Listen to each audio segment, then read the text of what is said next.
Hi everybody. Okay, today we are going to use function rules from equations.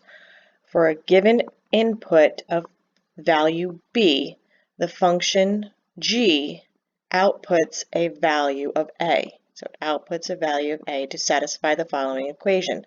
A minus 7 equals 3 times b plus 2. Now remember, your input value of b, okay, is going into the function, okay, of g, and it's spitting out the output value of a. So when you input something into a function, you get an output.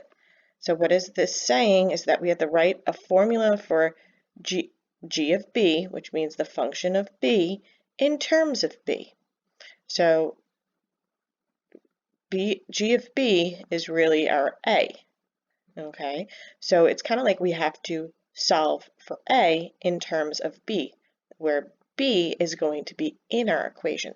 So we have to take this equation that we have right here and we have to kind of like solve for a. So let's write this down. We have a minus 7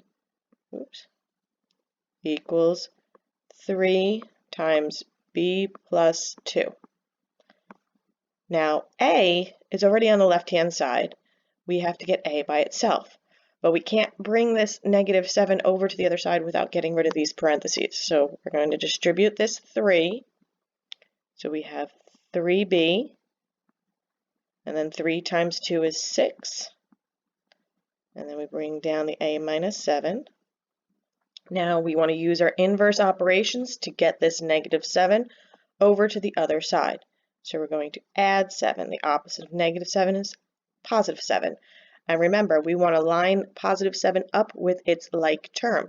We would not line it up with 3b. We would line it up with positive 6. So negative 7 plus 7 cancels out. We're left with a equals 3b plus 13. So g of b equals 3b plus 13. And we go ahead and we type that in, 3b plus 13, and we check ourselves, and we get our star. Now let's try another one here. Okay, same thing for this equation. For a given input value of x, the function g outputs a value of y. So the input is x, the output is y. So that means we need to solve for in terms of y. So y needs to be by itself on one side of the equation, where x is in our expression. So negative 4x minus 6 equals negative 5y plus 2. Here we have y, so we're going to leave y on the right-hand side, and we're going to bring everything else over to the left-hand side. Now we're going to subtract 2 first. We always get rid of addition or subtraction. We do the inverse operations. So we want to bring down that negative 5. Don't forget the negative sign. Common mistake made. Our negative 4x gets brought down. Negative 6 plus negative 2 is negative 8. And now we want to divide each term by 5. Negative 5, sorry. And we get y is equal to, now here we're going to have fractions because 8 divided by 5 is going to be a mixed number, and negative 4 divided by negative 5 will also be a decimal, so leave them as fractions. It's easier to input. And just remember, your negatives divided by a negative is a positive, so we're going to have 4x over 5, 5 plus 8 over 5. So we plug that in.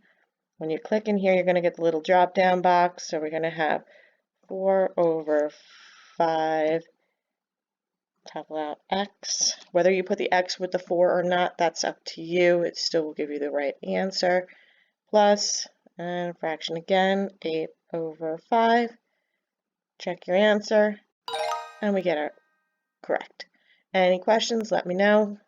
Good luck, guys. Take care.